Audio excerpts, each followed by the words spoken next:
స్వచ్ఛమైన నాణ్యమైన గౌదర్పార్ పూజా ఉత్పత్తులు www.gaudarpar.com ద్వారా ఆన్లైన్ లో ఆర్డర్ చేయండి. మీ ఇంటిని దేవాలయంగా మార్చుకోండి.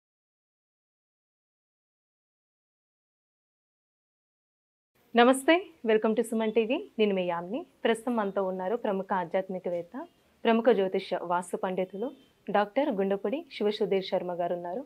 గురుగారితో మాట్లాడి మనకున్న సందేహాల గురించి అడిగి తెలుసుకుందాం. నమస్కారం గురుగారు. శ్రీమాత్రే నమః. శ్రీ గురుభ్యో నమః. గురుగారు, ఇప్పుడు శ్రావణ శనివారాలకున్న అసలు ప్రత్యేకత ఏంటండి? అసలు ఆ రోజు ఏ విధంగా ఆచరిస్తే మంచిదంటారు ఈ శ్రావణ మాసం మొత్తం? కలౌతు కేవలా భక్తి బ్రహ్మ సాయుజ్యకారిణి అని చెప్పి శాస్త్రోక్తి. అంటే కలియుగంలో కేవలం భక్తి మాత్రమే బ్రహ్మ సాయుధ్యాన్ని పొందడానికి మార్గం. అలాగే కలియుగ దైవం ఎవరున్నారు మనకి? వెంకటేశ్వర సాక్షాత్ శ్రీ వెంకటేశ్వర స్వామి వారు కదా. ఆయన జన్మ నక్షత్రం ఏమిటి? శ్రవణ నక్షత్రం. ఈ మాసం ఏమిటి? శ్రావణ మాసం. ఎందుకు వస్తుంది? శ్రావణ పౌర్ణమి రోజున శ్రవణ నక్షత్రం వస్తుంది కాబట్టి ఈ మాసానికి శ్రావణ మాసం కదా. ఆయన జన్మ నక్షత్రం అధిపతిగా ఉన్నటువంటి మాసంలో వెంకటేశ్వర స్వామి వారికి పూజ చేస్తే ఎంత ఫలితం వస్తుంది మనకి? చాలా ఫలితం ఉంటుంది, అంతే కదా. ఇక్కడ మానసికమైనటువంటి, ముఖ్యంగా శ్రావణ మాసంలో ఏమీ లేని వాళ్ళు కూడా ఆనందంగానే ఉంటారు. చిన్న చిన్న బీద కుటుంబం అయినా సరే ఆ ఇంట్లో కూడా చక్కగా పసుపు పూస్తారు, బొట్లు పెడతారు, ఆనందదాయకంగానే ఉంటుంటారు. మామిడాకు తోరణమైనా కడుతూ ఉంటారు. శ్రావణ మాసం అంతా కూడాను మనకు ఉండేటువంటి చింతలు మొత్తం పోగొట్టి శ్రావణ మాసం వరలక్ష్మి అమ్మవారి అనుగ్రహాన్ని, వెంకటేశ్వర స్వామి వారి అనుగ్రహాన్ని, ఈశ్వర అనుగ్రహాన్ని, మంగళగౌరి అనుగ్రహాన్ని, అలాగే మానసికమైనటువంటి అప్రశాంతతను పోగొట్టేటువంటి చంద్రగ్రహ అనుకూలతని అన్నిటినీ కూడా మనకి వరాల జల్లు కురిపించేటువంటి మాసమే శ్రావణ మాసం. ఈ శ్రావణ మాసంలో పౌర్ణమి రోజున శ్రవణ నక్షత్రం వస్తుంది కాబట్టి చంద్రుడు అధిపతిగా, శ్రవణ నక్షత్రం అధిపతిగా ఉన్నటువంటి మాసం శ్రావణ మాసం కాబట్టి వెంకటేశ్వర స్వామి వారి జన్మ నక్షత్రం కూడా శ్రవణ నక్షత్రం కాబట్టి ఈ శ్రవణ మాసంలో వచ్చేటువంటి శనివారాలు అత్యంత పరమ పవిత్రమైనటువంటివి, అలాగే ఒక ప్రత్యేకతని సంతరించుకున్నటువంటి రోజు. మరి శ్రావణ శనివారాల్లో ఎలా పూజ చేయాలి, ఎందుకు చేయాలి అంటే, ఎవరికైతే నవగ్రహాలలో చంద్రగ్రహ ప్రతికూలత, శనీశ్వరుడి గ్రహం అంటే శనీశ్వర గ్రహం అని పిలుస్తాం కదా, శనిగ్రహం అంటూ ఉంటారు. ఇప్పుడు అతి తక్కువగా హీనంగా చూసేటువంటి వాళ్ళు ఎవరున్నారు అంటే శనీశ్వరుడే. ప్రతి ఒక్కరు చూడండి శని గాడు అంటాడు. శనిగాడు. ఇప్పుడు రవి గ్రహం, చంద్రగ్రహం, కుజగ్రహం, వీటిలన్నింటినీ కూడా గ్రహాన్ని పిలుస్తారు. శనిగాడు నెత్తిన కూర్చున్నారా ఏంటిరా అని పిలుస్తుంటారు. అంటే శనీశ్వరుణ్ణి మనం ఓన్ చేసుకుంటున్నాం. మన ఒంట్లోకి ఇంట్లోకి ఆయన ఆహ్వానం చేసుకున్నాం, ఆవాహనం చేసేసుకున్నాం మనం. ఆ శని బాధలు, ఏళ్ళనాటి శని బాధలు ముఖ్యంగా ప్రస్తుతానికి ఉన్నటువంటి వాళ్ళల్లో మకర, కుంభ, మీన రాశి వాళ్ళు, కర్కాటక రాశి వారు, అలాగే వృశ్చిక రాశి వారు, అర్ధాష్టమ శని, అష్టమ శని, ఏళ్ళనాటి శని బాధలు ఉన్నటువంటి రాసులు ఇవన్నీ కూడా.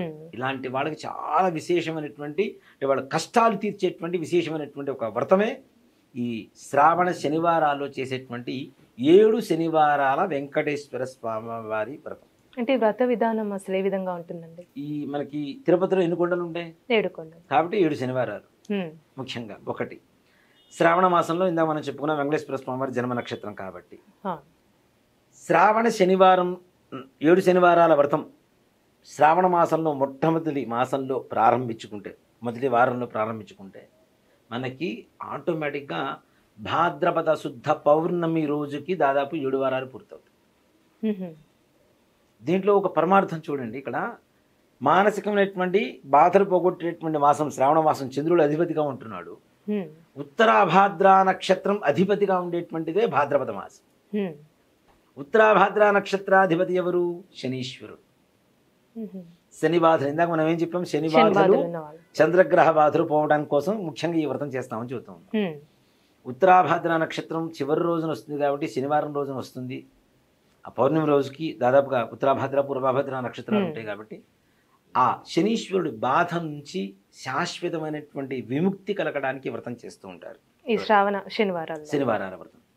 శ్రావణ శనివార వ్రతం చేయాలి అంటే మనం పూజ చేసుకున్నటువంటి గదిలో కావచ్చు, మరొక స్థలంలో కావచ్చు, పక్కన చక్కగా శుభ్రంగా ఆవు పేడతో అలికి వరిపిండి పసుపు కుంకుమ చూర్ణాలతో ముగ్గులు పెట్టి చక్కగా ఒక పీట, ఆ పీట కూడా శుభ్రంగా కడిగి మొత్తం తడారిపోయిన తర్వాత పసుపు పూసి కుంకుమ బియ్య పిండితో బొట్లు పెట్టి దాని మీద ఒక వస్త్రం పరిచి తుండుగుడ్డ, దాని మధ్యలో బియ్యం, ఆ బియ్యం మధ్యలో వెంకటేశ్వర స్వామి వారి కలశం ఉండాలి.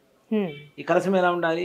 బంగారంతో కావచ్చు, రాగితో కావచ్చు, ఇత్తడితో కావచ్చు, వెండితో కానీ, చివరికి మన మట్టి ముంతలు ఉంటాయి, మట్టి పాత్రలు, అవైనా సరే కావచ్చు, మన శక్తి అంతే.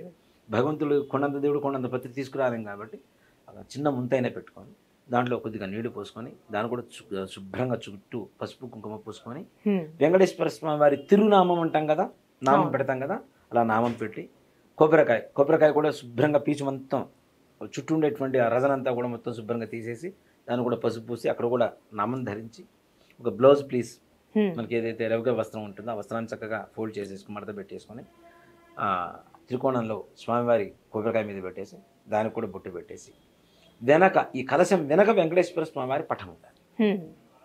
ఆ పటాన్ని కూడా చక్కగా బొట్లు పెట్టుకోవడం. వీటితో పాటుగా మనకి వెంకటేశ్వర స్వామి వారి అనుగ్రహం అనేది చాలా తొందరగా కలుగుతూ ఉంటుంది. ఇప్పుడు మనం ఎక్కడైనా రోడ్డు మీద వెళ్ళేటప్పుడు చూడండి, శంఖ చక్ర నామాలు అలా వేసి ఉంటాయి, పసుపుతోనో దేంతో దాంతో రాసి ఉంటారు. చూడగానే దండం పెడతామా లేదా? పెడతాం. కాబట్టి మన మనస్సు సంపూర్ణంగా వెంకటేశ్వర స్వామి వారి మీదనే నిమగ్నం చేస్తూ లగ్నం చేస్తూ ఆయన అక్కడ వచ్చి ఉన్నాడు అని చెప్పడానికి ఆ గోడ మీద కూడా చక్కగా శంఖ చక్ర నామాలు పసుపు కుంకుమ కలిపేసి చక్కగా బొట్టు పెట్టేసుకోవచ్చు. అంటే ఈ విధంగా మనం 7 వారాలు ఒకసారి పెట్టిన విధంగా దాన్ని కదిలించకూడదు. 7 శనివారాలు అదే విధంగా ఆ పీఠం అక్కడే ఉండాలి, దాన్ని కదిలించకూడదు. దాంతోపాటు అఖండం వెలిగించాలి. అఖండ దీపారాధన అంటాం కదా, ఎప్పుడు ఈ 24 గంటలు 7 శనివారాలు వెలుగుతూనే ఉంటాయి.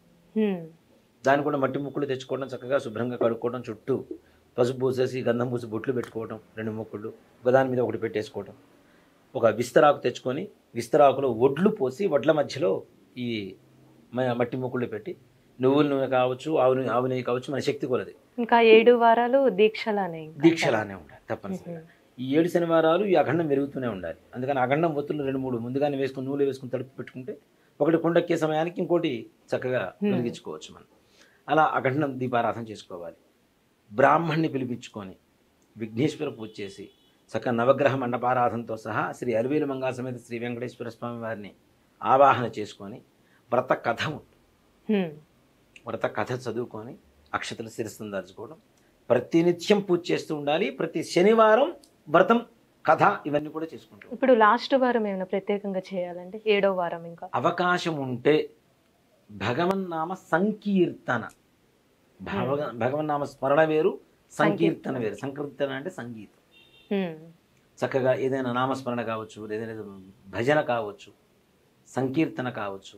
ఈ వ్రతమంతా కూడా పూర్తి చేసుకున్న తర్వాత ఒక 7 బ్రాహ్మణులకు కానీ లేదు మీకు అవకాశం ఉండేటువంటి ఒక 7 పిలిపించి చక్కగా వాళ్ళకి ముందుగా వాళ్ళు తలస్నానం చేయడానికి ముందు రోజే వాళ్ళ ఇంట్లో మనం కొన్ని వస్తువులు ఇచ్చేసి రావాలి.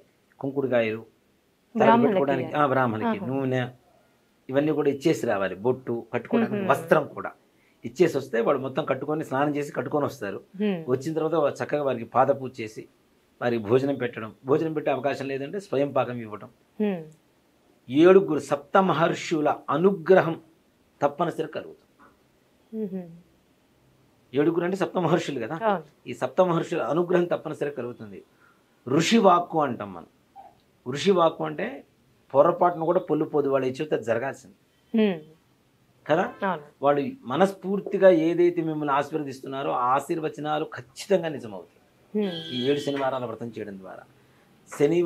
శ్రావణ మాసంలో శనివారం వెంకటేశ్వర స్వామి వారికి చాలా చాలా పవిత్రమైనటువంటి రోజు. శ్రావణ పౌర్ణమి రోజు కూడా స్వామివారికి చాలా ప్రీతికరం. మధ్యలో ఏమైనా ఆటంకం అలాంటివి వస్తే ఆ వారం ఆపేసుకొని మరుసటి వారం చేసుకోవచ్చు. అంటే అది 7 వారాల కింద అవుతుంది అంటారు. ఇప్పుడు ఆడవాళ్ళకి ఇబ్బంది లేకుండా ఉండదు కాబట్టి దాంట్లో సమస్య ఏం లేదు. చక్కగా మరుసటి వారం కౌంట్ చేసుకొని చేసుకోవచ్చు వారు. ఈ విధంగా చేసుకుంటే వెంకటేశ్వర స్వామి వారి అనుగ్రహంతో కలియుగంలో ఆయన దగ్గర ఎంత ఐశ్వర్యం ఉందో అంతటి ఐశ్వర్యవంతులుగా మారడానికి మంచి అవకాశం దొరుకుతుంది. ఈ శ్రావణ శనివారం 7 శనివారాల వ్రతం, వెంకటేశ్వర స్వామి వారి వ్రతం. చక్కగా పుస్తకాలు దొరుకుతాయి, వ్రత కథలు మనం చదువుకోవచ్చు. దాంట్లో పూజా విధానం దొరుకుతుంది. ఇది చేయండి. ఇది చాలా తక్కువ మందికి తెలిసినటువంటి ఒక వ్రత విధానం. చాలా అరుదుగా వెంకటేశ్వర స్వామి వారి మీద అత్యంత ప్రేమ, ఇష్టం, భక్తి ఉన్న వాళ్ళకి కొంతమందికి తెలుసు ఈ వ్రతం సంగతి. చాలా మందికి చాలా తక్కువ మందికి తెలిసినటువంటి వ్రతం ఇది. నిజంగా చెప్పాలి అంటే మన యూట్యూబ్ చరిత్రలో కూడా ఎవరు చెప్పుండరు ఇదే మొదటిది అని అనుకుంటున్నా. నేను అనుకోవడం అయితే చెప్పుంటే మనం ఏం చేయలేం. కానీ తప్పనిసరిగా చాలా అరుదైనటువంటి వ్రతం, చాలా పవిత్రమైనటువంటి వ్రతం, చాలా